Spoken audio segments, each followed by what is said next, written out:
Welcome to another OU Insider Under the Visor YouTube Live, powered by Riverwind Casino. My name is Brandon Drum, Parker Thune, Spencer Forsythe on the board.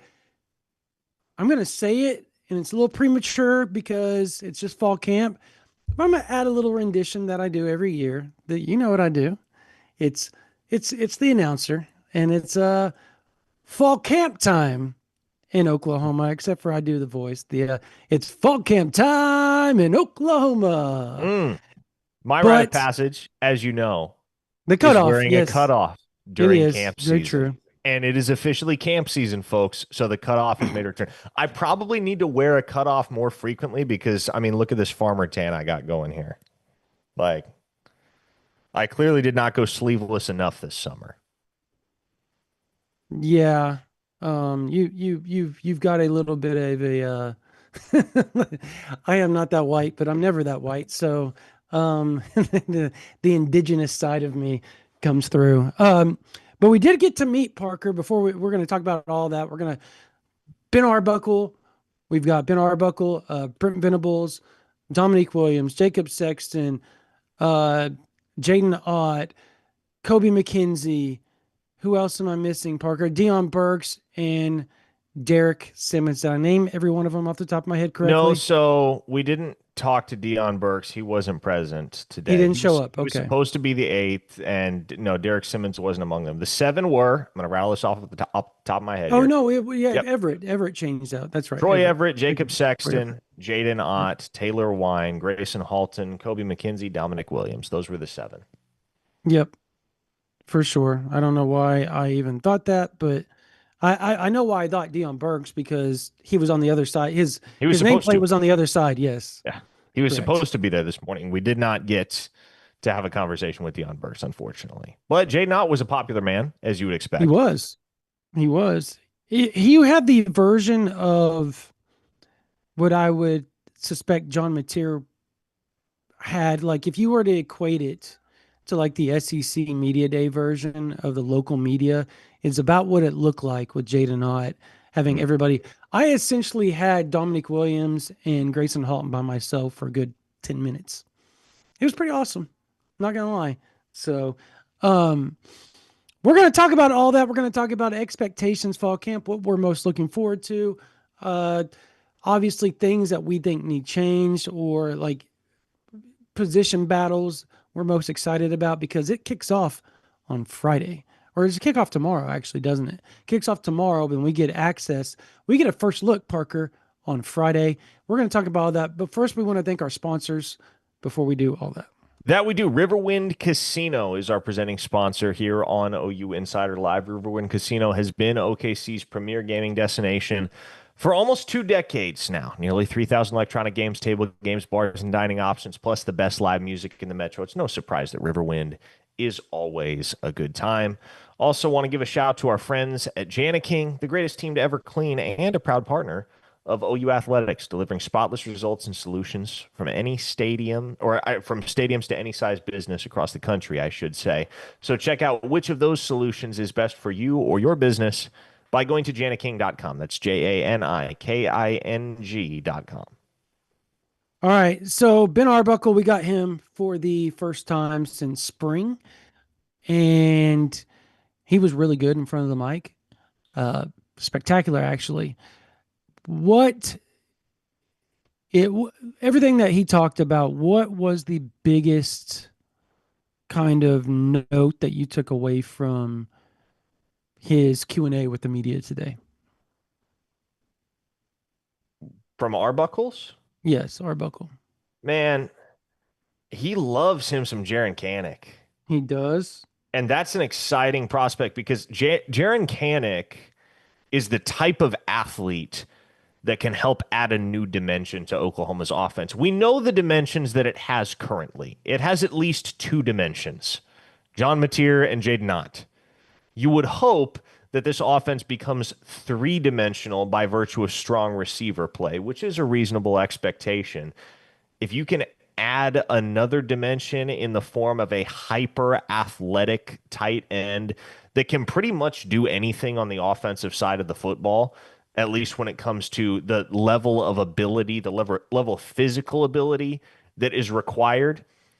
Jaron Kanik, man, if this thing clicks for him, he can be a very exciting weapon for Oklahoma on the offensive side of the Yeah. football. And it's phenomenal to hear that in Ben Arbuckle's words, man, he's a junkie. He doesn't leave the film room. He has been wrapped in study throughout the entirety of the time that he has been post transition, I suppose you could say. From the time that Jaron Kanik decided to make the transition from linebacker to tight end, that's pretty much all you've heard from folks inside the building is that the dude is 1,000% committed to not just playing tight end in 2025, but playing the best tight end he can possibly play in 2025 and going above and beyond to challenge himself to become the best version of Jaron Kanik as an offensive football player. Yeah, the other thing I liked about the tight end, not just the Jaron Kanek talk, I loved what he said about their football IQ.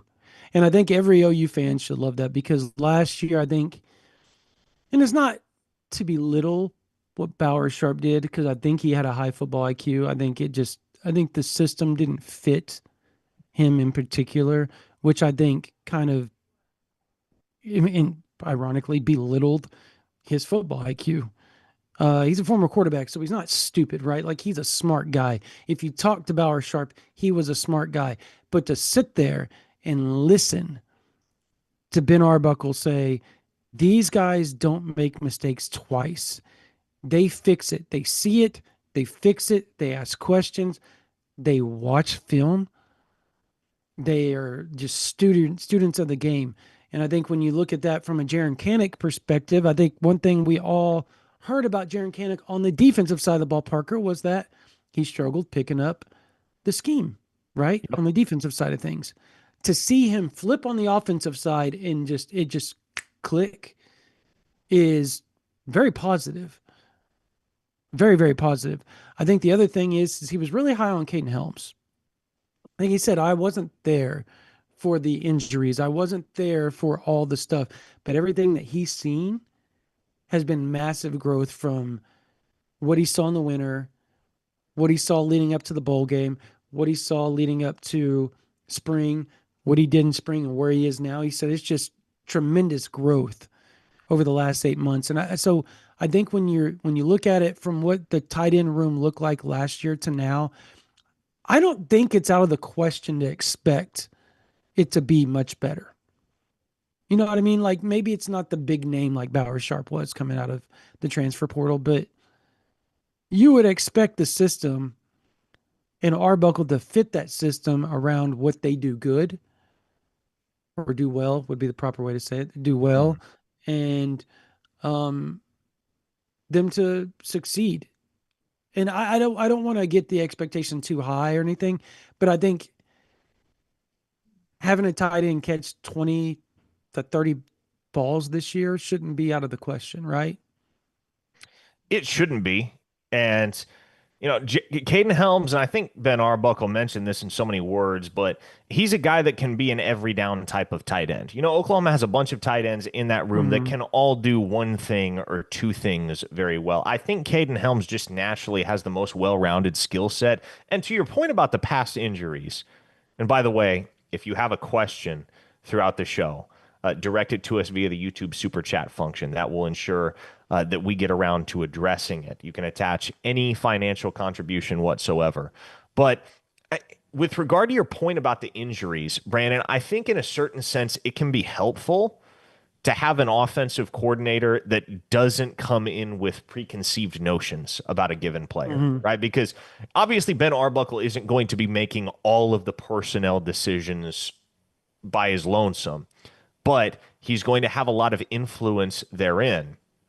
And he can look at things objectively, right? Not to say that the coaches that have been around and in the system and in the building can't, but there's an added measure of objectivity that's present with Arbuckle when he literally did not know anything about these guys for the most Right. part. When he showed up 7, 8 months ago, for him, it's going to be the best football player sees the field, right? Hmm. And so a guy like Caden Helms, who has been through so much physically, I think it helps him that Ben Arbuckle is the one calling the shots as the offensive play caller because, man, if Caden Helms can play ball, and he outpaces some of the other contributors in that tight end room, there's nothing that's going to hold him back. There's not going to be apprehensions in Ben Arbuckle's mind about turning him loose out there. And with all of those physical ailments that he has endured, I think it would be understandable, right? It would be understandable if the other coaches on staff had a little bit more hesitation to just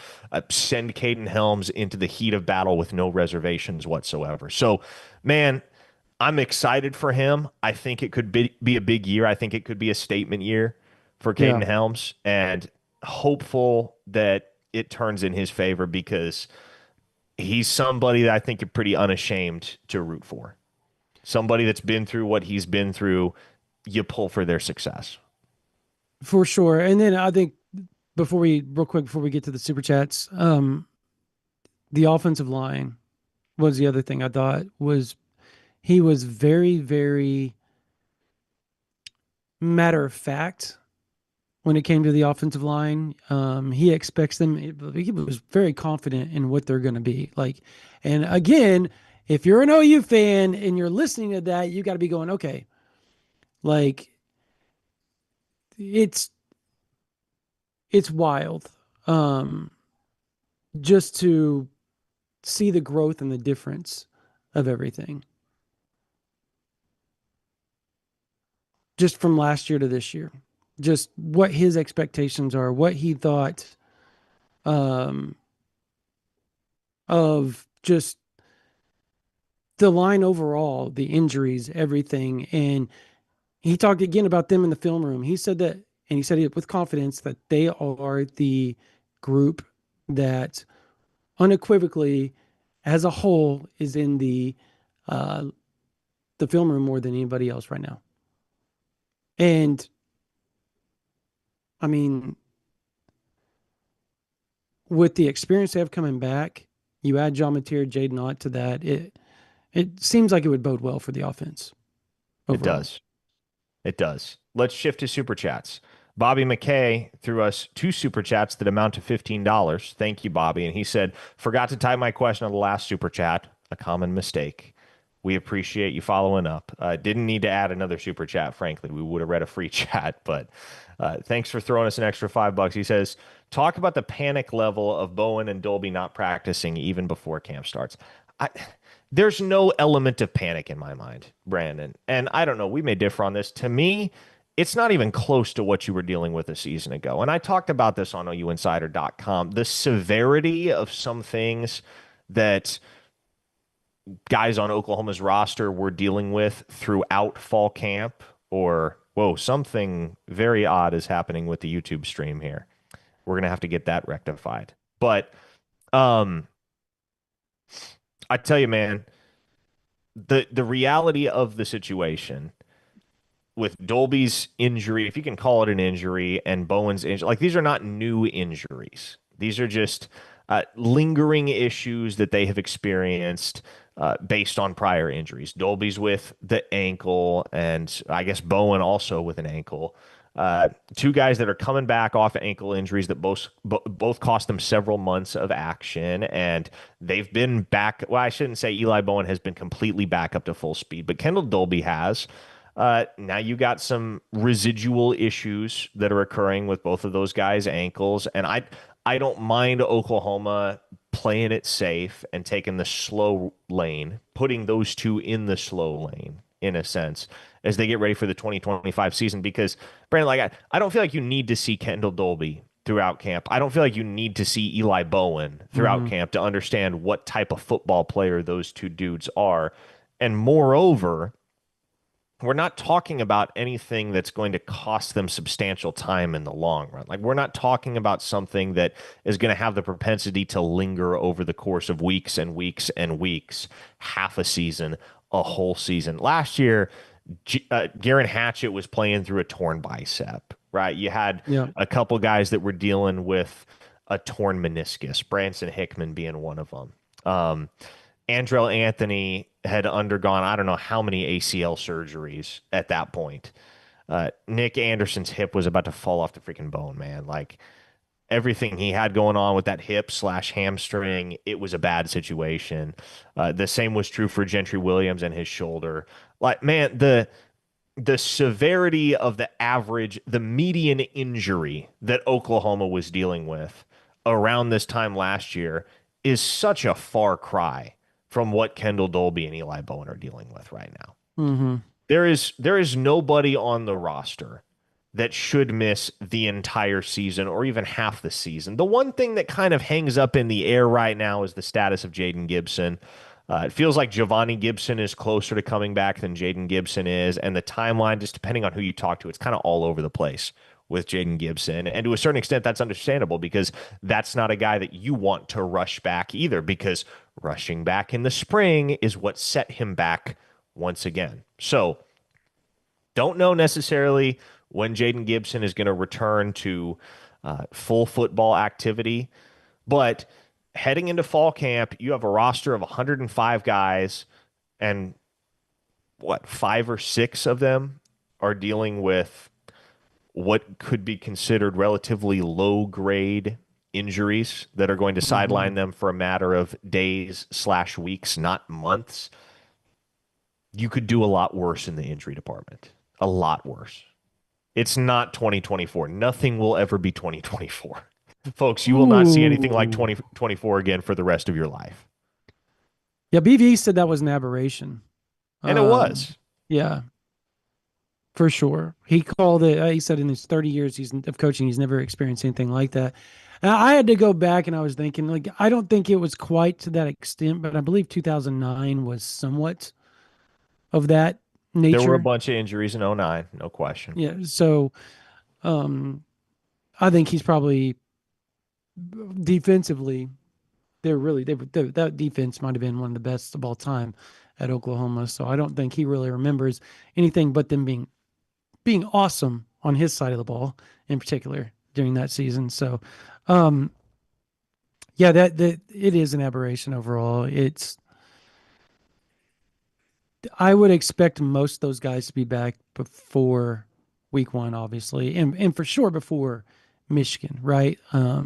Everybody that's dinged up, everybody that's got a cleanup job going on, all that type of stuff. It's like you said, it's not 2024. But anytime an injury pops up, Parker, and rightfully so, fans now, Understand, not PTS, maybe not rightfully so, understandably so. understandably so, yeah, PTSD just like is bam, it's in your face for an Oklahoma fan, and they're going to struggle with any type of news like that. Um, and did you get to you got to the cheetah question, right? We did not get to the cheetah question yet, Okay, but Logan Licky, thank you so much for the super chat. Who comes into fall camp as the favorite to start at Cheetah? How do we want to answer this without giving away some of the juice on OU Insider VIP? I don't think we necessarily have to give anything away in answering this question. I mean, I think the two guys that are going to see the most action at Cheetah, at least the expectation right now would be that the guys are going to see the most action at Cheetah are Kendall Dolby and Kendall Daniels. Kendall Mm, squared, if you will. Now, Brent Venables did mention today that Kendall Dolby is going to play some outside corner. And obviously, we know that Kendall Daniels is going to play some inside linebacker as well. yeah. And so, another guy that was getting a lot of reps at Cheetah last season, even as a freshman, and that has continued to get a lot of reps at Cheetah throughout the offseason is Reggie Powers. And Yep. so he's one of those guys, and Jaden Hardy kind of falls into the same category. Guys that can play safety and they can bounce down to Cheetah. We saw Jaden Hardy play quite a bit of Cheetah last year in the snaps that he got, the meaningful snaps that he got. So it'll be a collaborative, very team oriented effort. You know, there'll be a bunch of Yep. guys chipping in at that Cheetah spot, but I don't know that there is a better pure cheetah on Oklahoma's roster than Kendall Dolby. I think you'd be hard pressed to find a guy that just has more of a natural feel for that position than he does. But Kendall Daniels is one of the huge unquantified variables for this defense heading into 2025. If you get the best version of Kendall Daniels, it's a scary thought, isn't it? It is. Another NFL caliber football player rounding into form on the defensive side of the ball for Oklahoma. And there were, I just remember everybody questioning getting him out of Northeast Oklahoma, JUCO, whenever Begs. Oklahoma. Yeah. I'm talking Kendall Dolby, by the way. Oh, Um, okay, okay. Yeah, yeah, Dolby. Kendall Dolby. I- NEO, that's right. yeah, and there were a lot of questions like, oh man, why are they going JUCO route? Everybody kind of sees that. Everybody wanted Kendall Daniels. Obviously, Brent Venables wanted him. He almost went to Clemson. He chose Texas A&M and ended up leaving Texas A&M and going to Oklahoma State and having a career there. But this whole time, I think he fits BV's defense more than he fits anybody else's with his skill set, the understanding of how he plays safety or how he can play safety, how he can play that rover position for BV. And you brought up a good point of the best version of him, right? The best version of Kendall Daniels. You saw a little bit of that at Oklahoma State, what, as a sophomore year? And he was magnificent. What do you have? 100, almost 100 tackles, had like 7 sacks. Like he was insane. If that's the version you get of Kendall Daniels,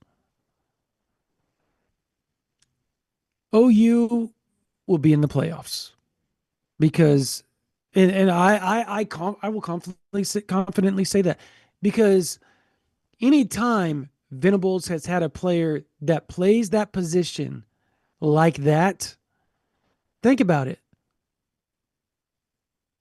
Tony Jefferson, Roy Williams, Isaiah Simmons, those teams were nasty good, Parker. Like nasty good. And so you have to feel who was the other, was it Nick Harris? Nick Harris was the other one that played it really well there, right? And they were unbelievable defenses, Parker. Like unbelievable defenses.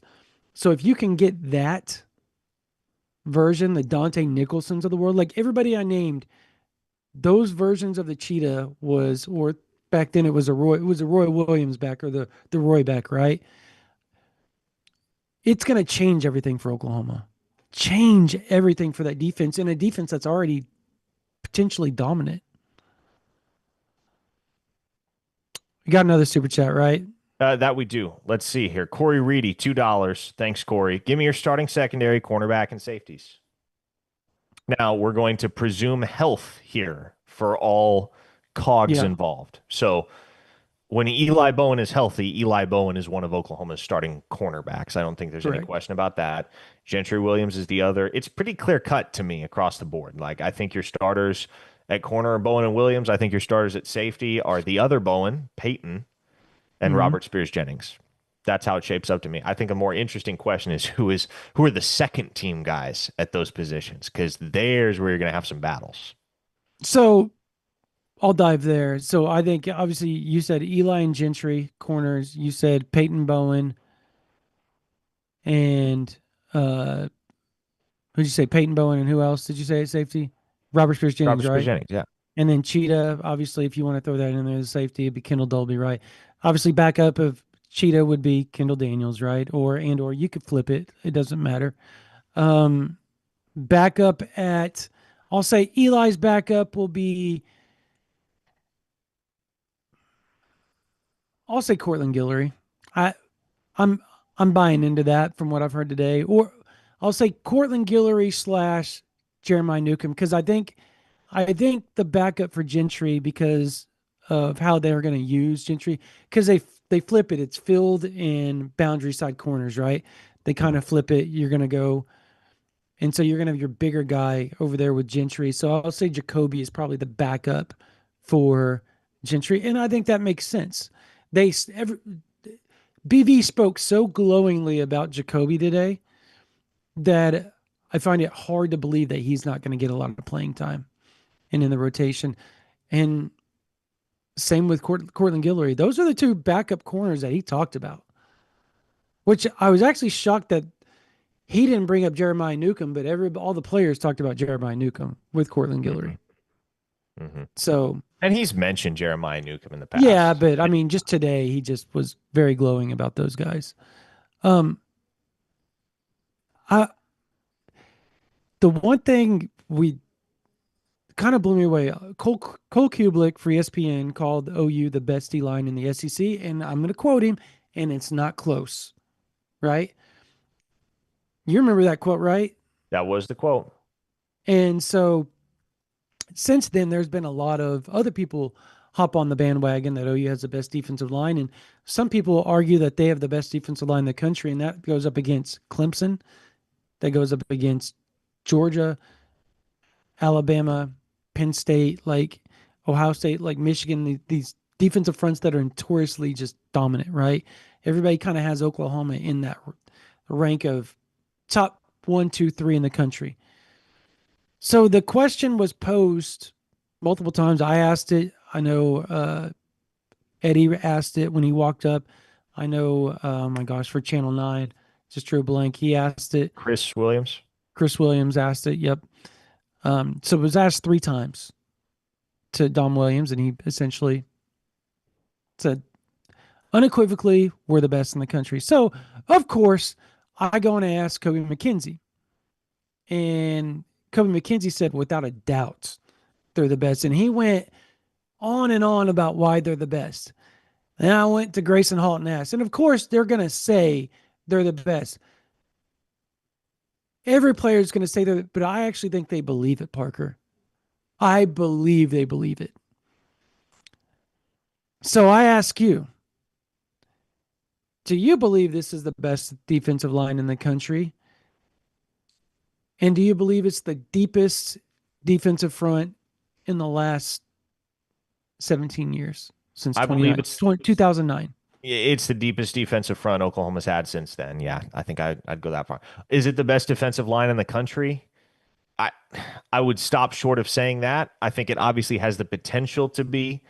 I don't want to render that judgment prematurely. I want to see how they actually play, particularly in non-conference. I think based on how they play against Michigan, we will very quickly know how serious that Oklahoma defensive front is. And I think they're really good. No question about it. Are they the best? If they have a Mm-hmm. case, I think we will know pretty quickly. For sure. For sure. Hey, Jacob Matthews. You want to know what? Props to Jacob Matthews every week. This dude is throwing in super chats. Yep. He's here. I always appreciate you, Jacob. He says, I know there have been new hires, but do people in the building think all the staff injury funk will be completely different this year? Okay. I thought that was going a completely different way when I read med staff. I had to like read it before I finished reading it. Um, yeah, I think so. I think I actually asked Dominic Williams about that today about the way that they're doing the workouts and how they changed it. I asked him about not so much the med staff, but he unprovoked called the nutrition staff, the med staff, and the strength staff the best. And so I think he feels good about it, and he's one of the leaders on the team, Parker. So Yeah, I he is. mean, now there's always going to be hiccups. I think with every program, they're going to have hiccups with injuries, whether missed diagnosis, all that happens everywhere. I think it's just magnified more because of what happened in 2024, Parker. As it Is that should fair? be. I mean, Yeah, yeah, you for undergo sure. some, yeah, yeah, there should be additional scrutiny that comes alongside that. And, there has been, and we'll have to see how 2025 plays out. What you hope is that 2024 is a blip on the radar with regard to injuries and rehabs dragging out longer than they should. And like you expect, there's no reason why that shouldn't be a blip on the radar. If it isn't, then you got problems that need to be addressed. But Huh. in the meantime, man, you can hope, right? Cross your fingers and hope that everything that happened last season is not repeated. Because obviously, if it does, that sidetracks, or like in all likelihood will sidetrack what is likely even a more promising season than how 2024 appeared to be on paper going into the year. There was a little Giants joke in here, so I can always respect it. Um, I'm trying to remember what was the kid's name that did the he had the bubble wrap. That was the bubble wrap joke from Little Giants. You know what I'm talking about, I Parker? Or have did no you not idea, watch? no idea what you're You've talking about never now. watched Little Giants? No. Okay, so there's this little nerd kid that he thinks he's like big and strong. He's been like lifting weights and he like flexes. You'd have to go look it up. It's not gonna be funny to you anymore, but I always envision that's what Chet Holmgren looks like whenever he's trying to impress himself in the mirror because he has zero muscle and his skin and bones. But he's a stud nonetheless. I don't know. Little Giants jokes make me laugh because it's a classic movie that you're going to get blasted in the chat for not having watched. It's fine. We have a new super chat from Robert Lee. Taylor Tatum stayed at OU and has the tools. If the fumble issues are fixed, isn't he bound to get a real shot despite the hype? No doubt. Like, you're going to Mm, see Taylor Tatum on the field this fall because as much as he put the ball on the turf a season ago, the staff kept sending him out there because they understand as well as anybody the ceiling for that dude is so freaking high. And mm-hmm. he is capable of things that no other back at the University of Oklahoma is capable of. He's Yeah. just been blessed with some incredible God given abilities. But at a certain point, and I believe Brent Venables was the one that described this years ago as making deposits in the bank of trust, right? If at any point Taylor Tatum's withdrawals exceed his deposits in the bank of trust with the coaching staff, then he's going to get shuffled down. And that's not going to be a it's not going to be a difficult threshold to cross with this backfield because you got four running backs that are hosses in Yeah. Ott, Javante Barnes, Xavier Robinson, and then obviously Tatum as well. You, I mean, I agree with you. I just think there's more to it. And I've heard that he's come around a little bit as far as maturity and the emotional aspect of things that he struggled with last year. Like this, you have to, I think people need to understand, like, he went from being praised in a Longview, Tyler, Texas metro area of being the greatest back to come out of there in a while, right? Like Mm-hmm. to having DeMarco Murray be your coach. And I have to like DeMarco Murray knows what he's doing. And because he knows what he's doing and he knows the expectation, he knows how to get to be an NFL MVP and what it takes to get there and to be an All American in college, he is super hard on them, but he also loves on them. And I don't think Taylor took the loving on and the hard coaching exclusively with, you know what I mean? Like they were Yeah. together and he struggled with that a little bit last year. Now it's gotten better from what I've standing. So if that's the case, man, like you said, his ability, it's insane. It really is. So we'll see where that goes. And if you can hold on to the ball, like how would you the struggle has been the rotation, right? How do you combat that struggle with that type of depth? Not pissing somebody off. Gonna piss somebody off. I think that's just You kind of are the going to nature of piss the somebody beast. off. Like Yeah. somebody's transferring at the end of the year. Well, maybe that's not true. don't say that Like maybe that's not definitively. true because Okay. Ott and Barnes are Reel it both back in. graduating, right? Ott and Yeah. Barnes are both graduating. So maybe there is a world, especially if Barnes is the one that kind of gets scuttled to the back of the line, that you are able to bring both Tatum and Robinson back in 2026. But I don't think you're getting through the season without giving somebody the shaft in terms of their workload because you can't make enough touches Pause. for four running backs.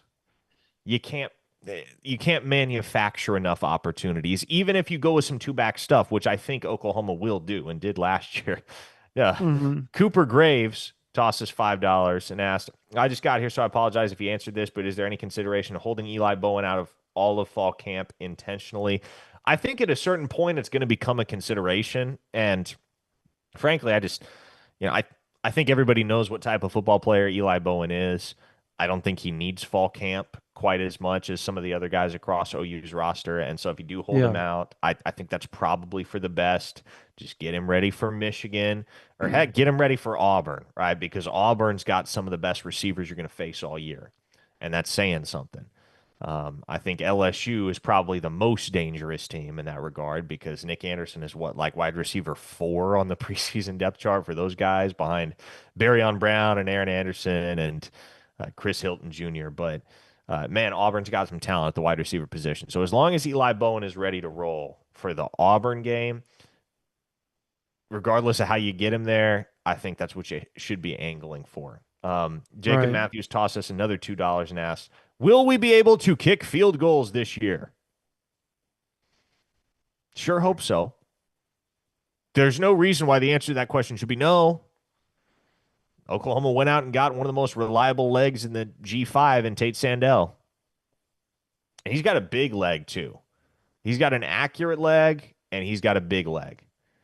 And so with him heading up the room at kicker, I think it's also notable. And I noted this today on Twitter. Oklahoma's got 5 kickers on the roster right now. 5 Yeah. kickers. Yeah. You have Sandell, you have Austin Welch, the Kennesaw State transfer, who at this point is probably going to handle kickoff duties, I would think. Liam Evans, the redshirt freshman from Moore, Oklahoma. Grayson Miller, the transfer from UCO.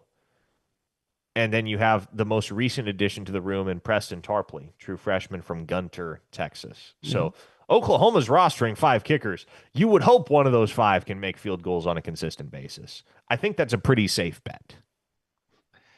Yeah. Would you say Sandell's probably the leader in the clubhouse?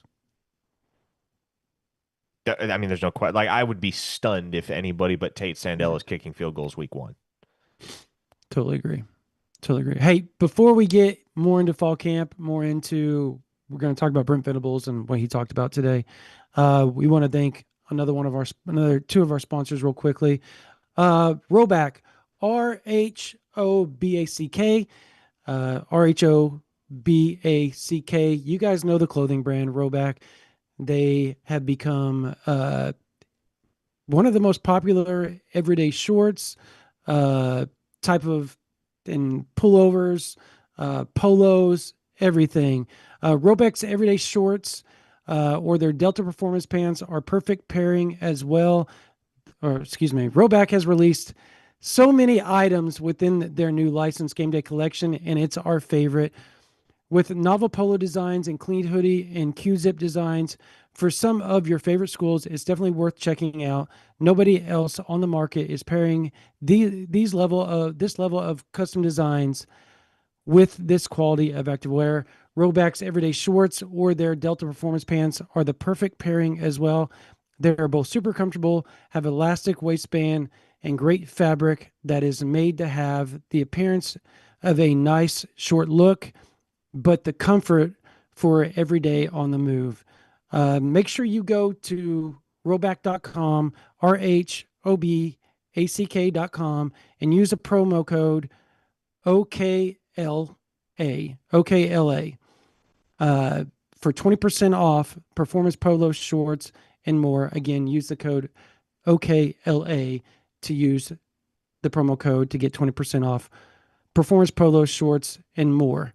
We also want to thank Refine You Med Spa.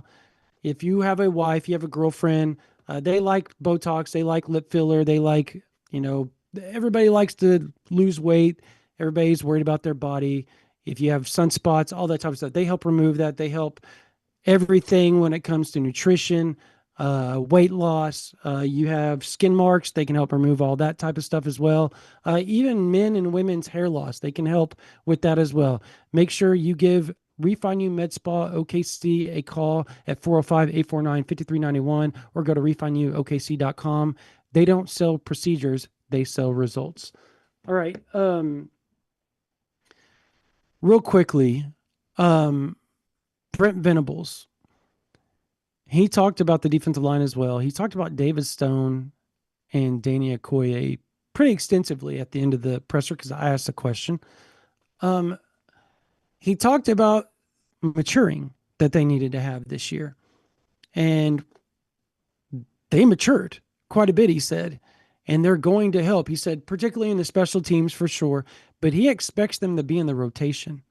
He expects them to make plays for them.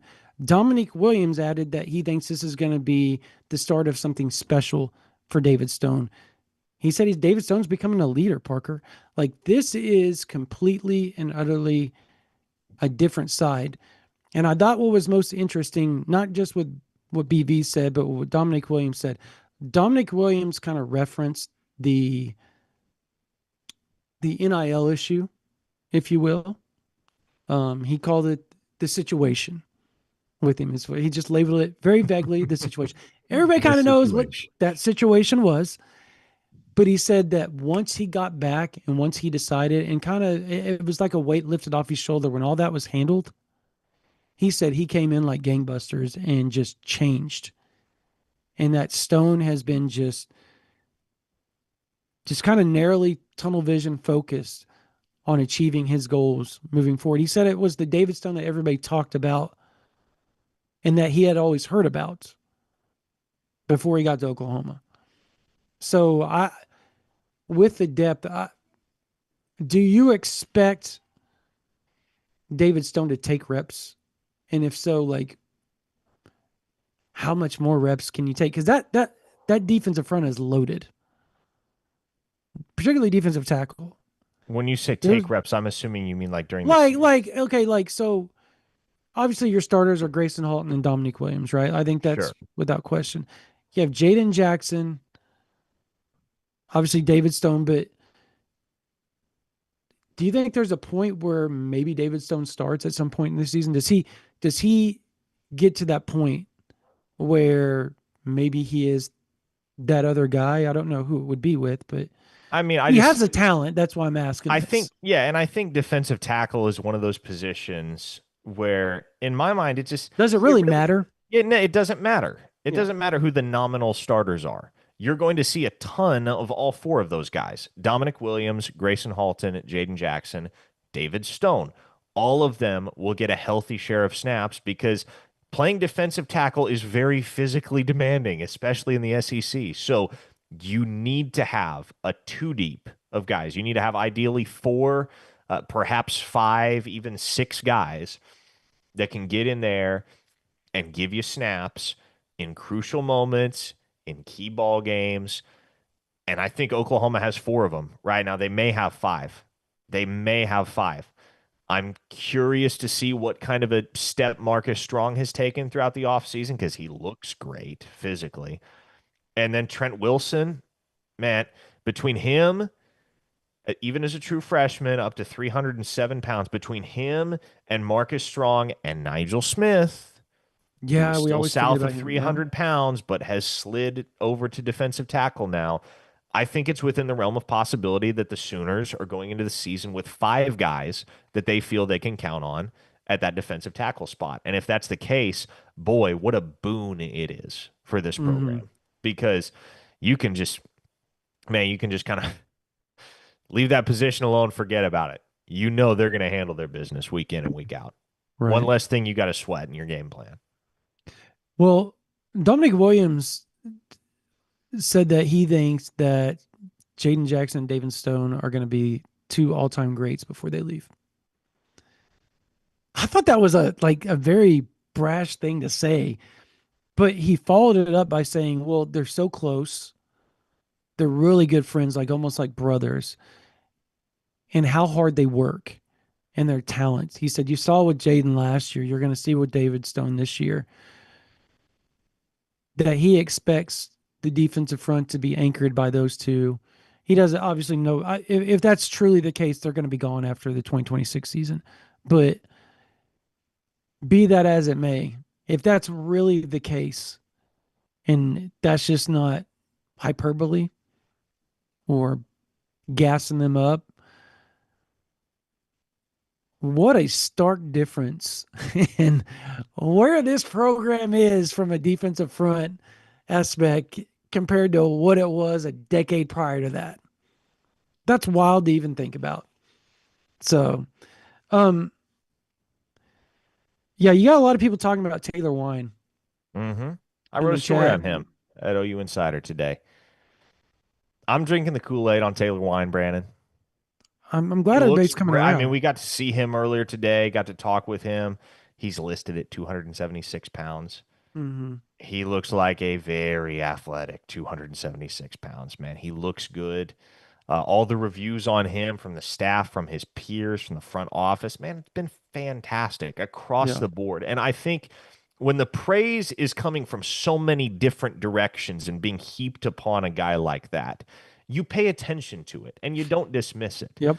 Obviously, you're always going to be able to find a person or two that has nice things to say about anybody on the roster. But when some of the most credible people in the operation are going out of their way to say, hey, Taylor Wine's going to be a serious player for this team in the fall, I tend to think they know what they're talking about. Yeah.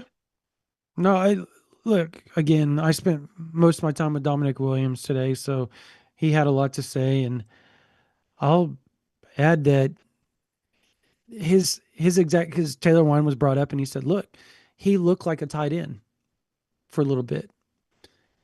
You couldn't distinguish if he was a tight end or a defensive end there for a while." He said he was. He goes, "I'm not saying anything like he was squirrely or anything like that, but you just couldn't tell the body type." He said, "Now you look at Taylor Wine, and he looks like a DN.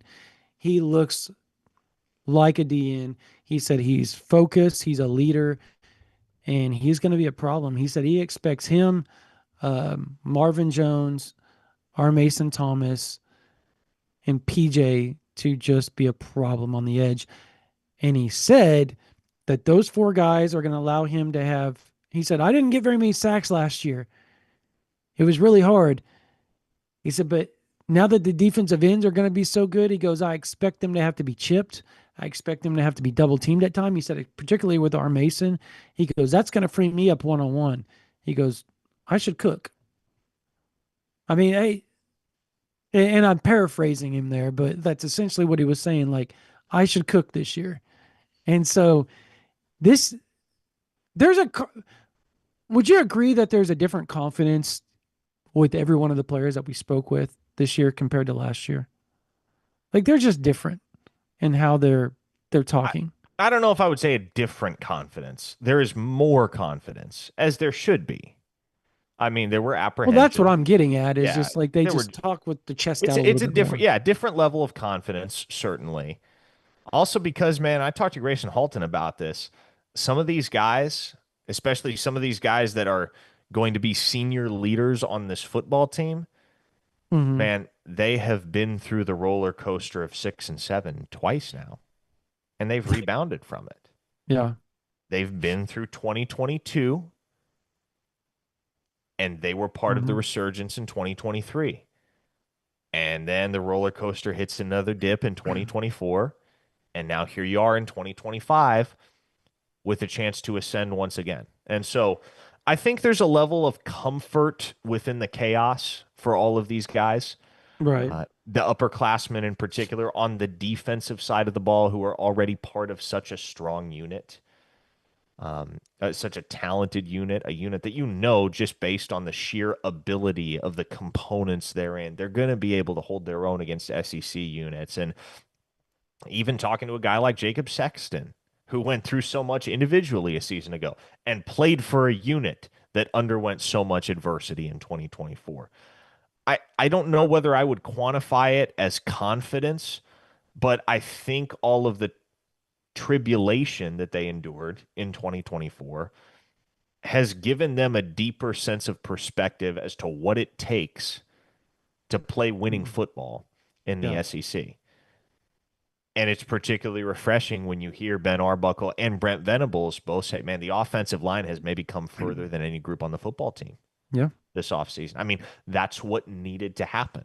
And it sounds as though, at least in terms of preparation, that those guys have answered the call. Now it's time to go prove it with pads on. Unprovoked again, he brought up Daniel Akinkumi once again. And I got to tell you, once again, that wasn't on my bingo card. I thought maybe he was just blowing smoke up our butts at SEC Media Day. He said it again, Daniel Akinkumi. But um, back to what you talked about. You said something really interesting just a second ago about the senior class or redshirt juniors, however you want to label them. They've gone through a season in 2022 of 7 single digit losses, 5 straight 3-point losses, if I remember correctly. And then 2024, where at any given point you had 8 to 12 starters out on any given week. And 8 of those 12 were on the offensive side of the ball on any given week.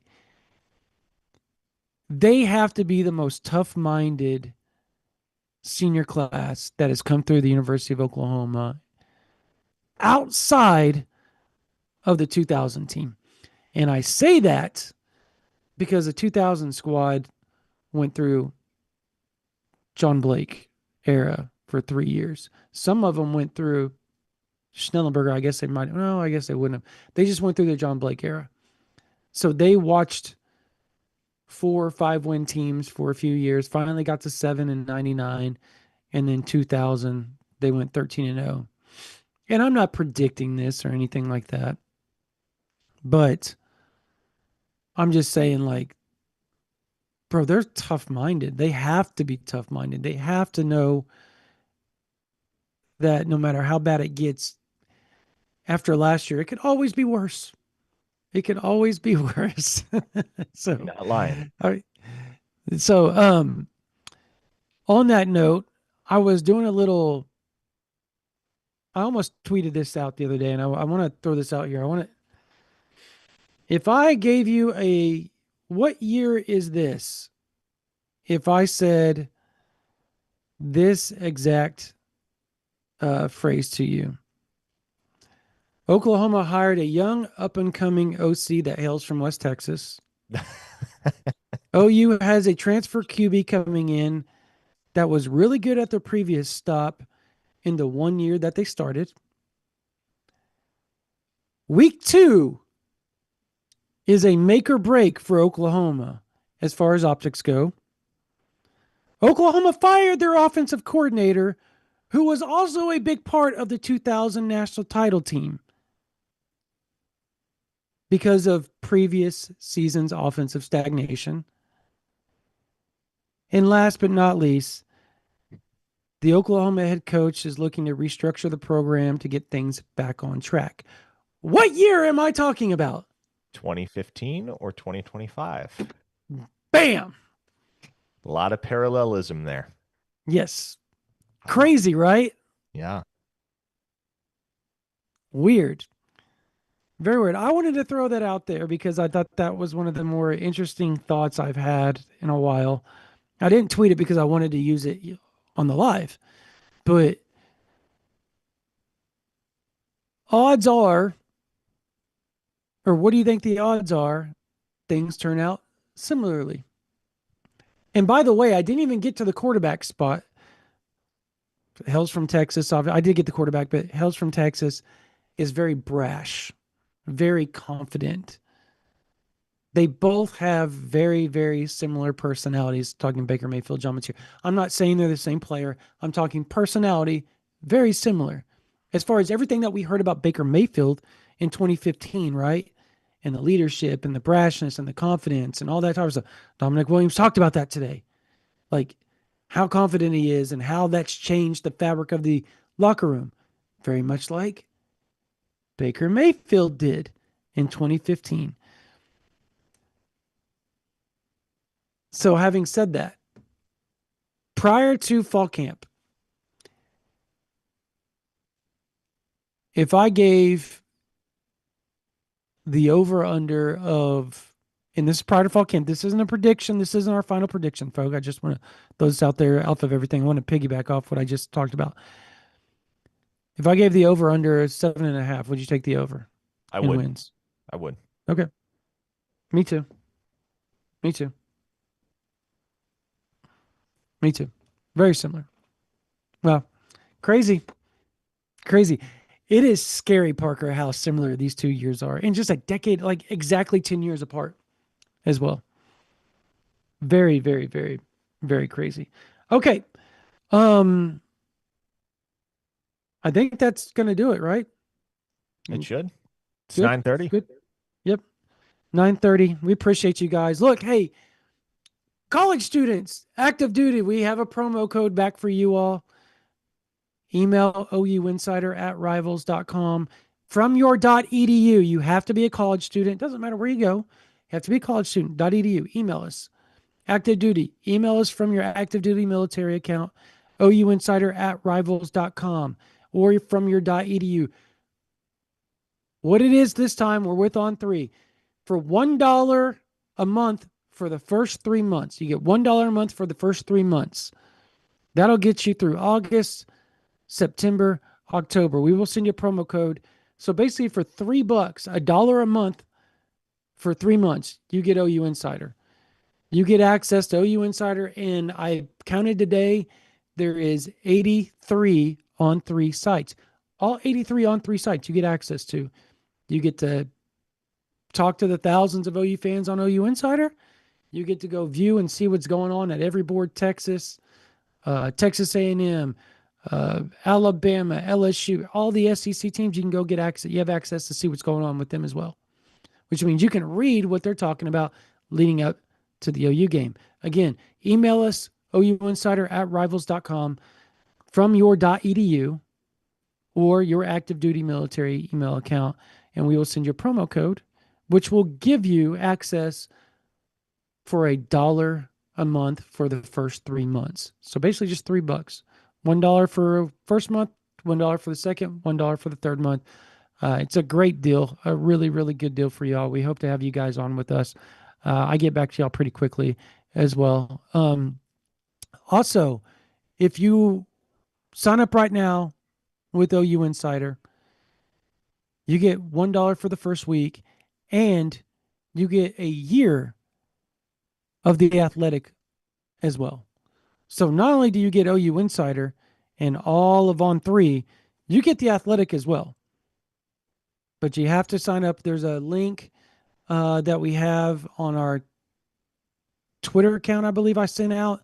You go there, you click it, boom. Just go to @OU Insider, click that link. It's a promo code talking about athletic and the $1 for the first week. Bam, you got it. We hope to have you guys on there. We've got tons of injury notes already up leading into fall camp. We've got tons of recruiting notes. We've got tons of Q&A going on with everybody else. We got stories, basketball recruiting, football recruiting. It's all right there at your disposal. And all the team insider notes, depth chart predictions, team notes. We've got it all for you right over there on OU Insider VIP. But that's going to do it for this version of the OU Insider Under the Visor YouTube Live, powered by Riverwind Casino. For Parker Thune, for Spencer Forsythe, my name is Brandon Drum. You guys have a blessed night.